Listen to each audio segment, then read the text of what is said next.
Alors, dans cette petite vidéo, je vais te montrer comment est-ce qu'on peut dresser le tableau de variation d'une fonction à partir de l'étude de signes de sa dérivée.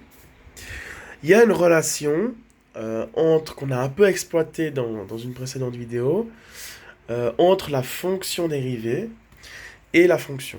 Voilà. En fait, le signe de la dérivée nous informe du sens de variation de la fonction.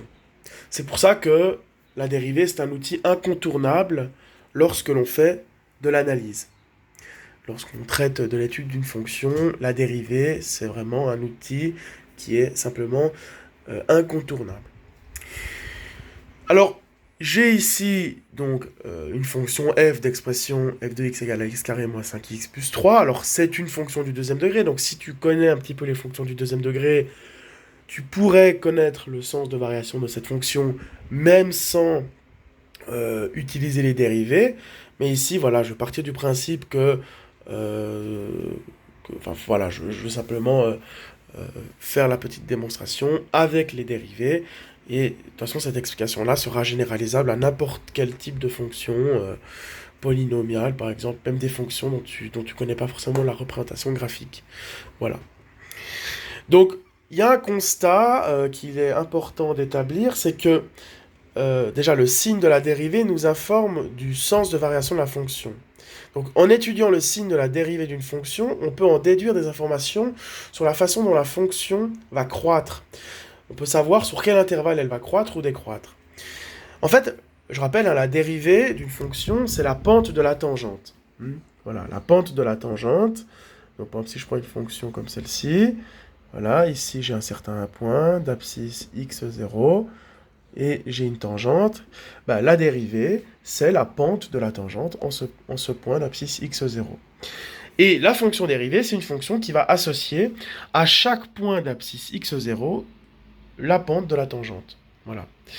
Donc, lorsque la pente de la tangente est positive, autrement dit que la dérivée est positive, c'est-à-dire que la fonction, elle est croissante. Donc, si la dérivée est positive sur l'intervalle i, alors la fonction sera croissante sur ce même intervalle i. Hein. Donc ici, de cette abscisse jusqu'à l'infini, toutes les pentes de toutes les tangentes seront toujours positives, ce qui signifie que la dérivée donc, sera tout le temps positive, ce qui signifie donc que la fonction sera toujours croissante sur cet intervalle. Voilà. Au contraire, lorsque la dérivée est négative sur un intervalle i, alors cette fois la fonction sera décroissante sur i. Et en général, mais ça se généralise pas pour n'importe quelle fonction, il y a toujours des cas particuliers, lorsque la dérivée est nulle, on dispose d'un maximum ou d'un minimum. On peut aussi disposer d'un point d'inflexion, ça on en reparlera quand on abordera l'étude de la courbure d'une fonction qui donne des informations supplémentaires sur le comportement du graphe d'une fonction. Mais de manière générale, on peut pas généraliser, mais dans la plupart des cas qu'on abordera, en tout cas en premier lieu, on peut dire que lorsque la dérivée est nulle, c'est qu'il y a un maximum ou un minimum, un extrémum. Voilà. Donc étudions la dérivée de cette fonction à l'aide des théorèmes de dérivation que j'ai déjà abordés dans d'autres vidéos. Donc la dérivée de cette fonction. C'est simplement donc 2x moins 5, c'est la dérivée. Donc la dérivée de cette fonction, c'est une fonction affine. Dressons le tableau de signes de cette fonction. Donc déjà cette fonction-là, elle est définie sur R. Hein. Je peux prendre n'importe quelle valeur réelle de moins l'infini à l'infini, la fonction sera toujours définie. Donc voilà. Donc j'ai ma dérivée ici. Quand est-ce qu'elle s'annule? Quand est-ce que la dérivée s'annule? Ça, c'est important de le savoir. La dérivée s'annule quand 2x moins 5 égale à 0. Et quand est-ce que 2x moins 5 égale à 0? C'est assez simple. On résout l'équation. 2x égale à 5. Je divise par 2. X égale à 5 demi. Elle s'annule en 2,5. 5 demi. Donc, je mets une colonne ici avec mon 5 demi. Et je mets un 0 ici pour dire qu'elle s'annule. Maintenant, comment je peux déterminer le signe de cette fonction? Alors, 2x moins 5, cette dérivée, c'est une fonction qu'on connaît, hein. C'est une fonction affine, comme on l'a dit, donc sa représentation graphique, hein, elle ressemble grosso modo à ça. On voit qu'elle s'annule en 5 demi. Comme c'est une fonction qui est croissante, hein, ça je le sais, puisque le coefficient directeur, donc la pente, est positive, ça veut dire que la fonction sera d'abord négative, donc de moins l'infini à 5 demi, et puis ensuite elle sera positive. Ça aurait été l'inverse si elle avait eu un coefficient directeur négatif. Donc d'abord négative et ensuite positive. Ça veut donc dire que la fonction, elle est décroissante de moins l'infini à 5 demi, puis qu'elle est croissante de 5 demi à plus l'infini. Et ici, on a un minimum. Oui, parce que la fonction est décroissante, puis ensuite elle est croissante, ce qui veut dire qu'ici, on a le point le plus bas du graphique. Voilà, donc on a un minimum ici, dont les coordonnées sont 5 demi, et l'ordonnée, on pourrait le déterminer assez facilement en remplaçant 5 demi dans la fonction initiale. Voilà, donc je vais mettre f de 5 demi. Voilà, donc le tableau de variation de cette fonction est très simple. Encore une fois, si on connaissait un petit peu les paraboles, on aurait très bien pu s'affranchir d'un calcul de dérivation. Et voilà. Mais voilà, c'était juste pour montrer, et maintenant je vais montrer avec d'autres fonctions. On va continuer avec une fonction un peu plus complexe, hein, qui est un quotient de deux polynômes. Et on va tenter donc de dériver ça, hein, parce qu'il faut étudier la dérivée pour pouvoir dresser le tableau de variation de la fonction. Alors déjà, ici, il faut remarquer quelque chose, c'est que la fonction n'existe pas toujours. Déjà, dès lors qu'on a une fraction, il faut toujours s'interroger et se demander si la fonction est définie sur les réels ou s'il y a des valeurs exclues. Ici, on a un dénominateur, et dès lors qu'on a un dénominateur, il faut toujours s'interroger s'il existe des valeurs qui permettent au dénominateur de s'annuler. Ici, la condition d'existence de cette fonction sur l'ensemble des réels, c'est que x-1 doit être différent de 0. Autrement dit, x doit être différent de 1. Voilà. Si x est différent de 1, alors la fonction existe toujours. Mais, voilà, il existe une valeur de x compris dans l'ensemble des réels qui ne permet pas à la fonction d'exister, et cette valeur c'est 1, donc il faut la rejeter du domaine. La fonction est donc uniquement définie sur les réels, sur tous les réels, sauf 1. Voilà. Donc c'est le domaine de définition. Il faudra prendre le 1, cette valeur est importante dans le tableau de variation. Il faut la prendre en compte. Alors maintenant, on va dériver cette fonction. Alors c'est une fonction un petit peu plus compliquée, de la forme u sur v. On a vu que la dérivée d'une fonction de la forme u sur v, c'était quoi? Eh bien, c'était, on l'avait vu, c'était u' fois v moins u fois v' sur v carré. Bon, c'est un peu barbare, mais on verra que c'est assez simple, hein. Il suffit d'identifier ce que vaut u, ce que vaut v, de calculer u' et v', et puis après on applique la formule. Il faut juste les éléments de notre recette. Donc là, u, c'est donc le numérateur, donc c'est x carré moins 5x plus 6. V, c'est le dénominateur, donc c'est x moins 1. Ensuite, on peut déduire de cela la dérivée u' et v', les dérivées u' et v'. La dérivée de u, c'est un polynôme, hein, donc c'est 2x moins 5. On applique les théorèmes de dérivation qu'on a vu dans des vidéos précédentes. La dérivée de x moins 1, c'est quoi? La dérivée de x, c'est 1, hein, c'est toujours le coefficient qu'il y a devant le x, donc là c'est 1, et la dérivée d'une constante, c'est 0, donc la réponse, c'est 1. Maintenant qu'on a les éléments de notre recette, hein, eh bien, on va pouvoir simplement appliquer la formule. Donc, il n'est pas très beau mon u là.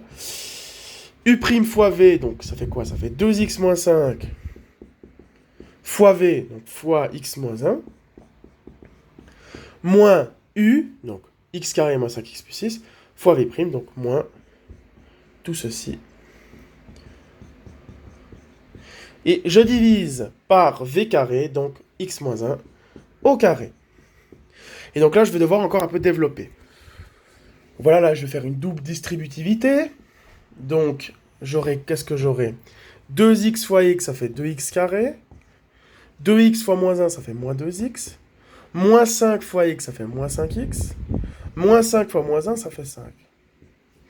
Ici, j'ai le signe moins qui va s'appliquer, hein, donc qui va inverser les signes de la parenthèse. Donc ça fait moins x carré plus 5x moins 6.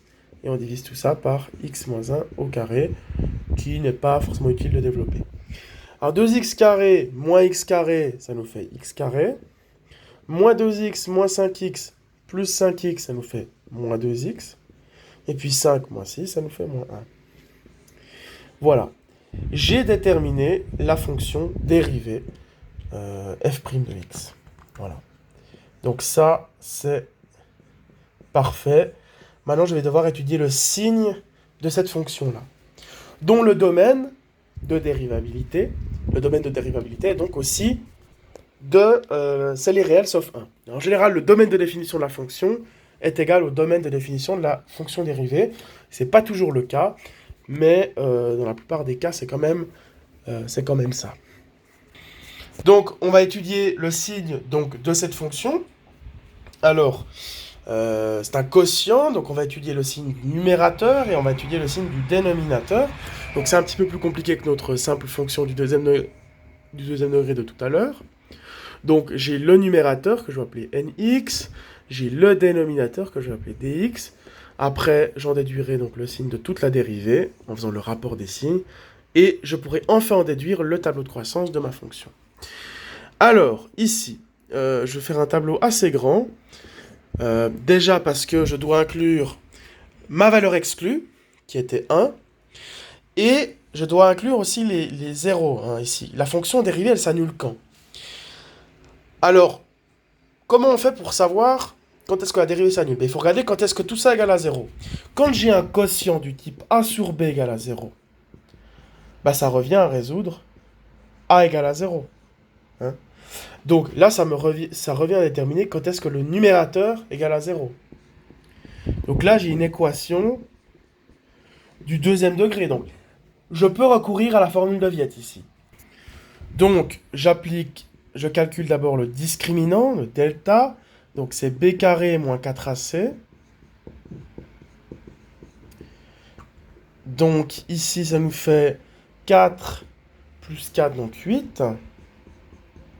Si je dis pas de conneries. Voilà. Donc, comme le discriminant est positif, il y a deux solutions, x1, x2. Et les solutions, donc c'est moins b plus ou moins racine de delta sur 2a. Donc, moins b, comme b vaut moins 2, ça fait moins b vaut 2, plus ou moins racine de 8, sur 2 fois a, donc sur 2. Amine, je pourrais écrire ça comme ça, donc 1. Ah oui, ce que je veux faire, c'est que le 8, je vais l'écrire comme étant 4 fois 2. Donc là, j'ai racine carrée de 4 fois 2. Et racine carrée de 4 fois 2, ça fait quoi? Ça fait racine carrée de 4 fois racine carrée de 2. Hein. C'est une propriété sur les racines qui dit que la racine carrée de a fois b, c'est la racine carrée de a fois la racine carrée de b. Donc ici, racine carrée de 4, ça fait 2. Donc en fait, je me retrouve avec ça. Ça fait beaucoup de 2. Hein. Donc là, ça fait 2 sur 2, plus ou moins 2 racines de 2 sur 2. Je simplifie. Hein. 2 sur 2, ça fait 1. 2 sur 2, ça fait 1. Donc en fait, la solution, c'est 1 plus ou moins racine de 2. C'est plus beau, plus élégant d'écrire ça comme ça que comme ça. Mais voilà.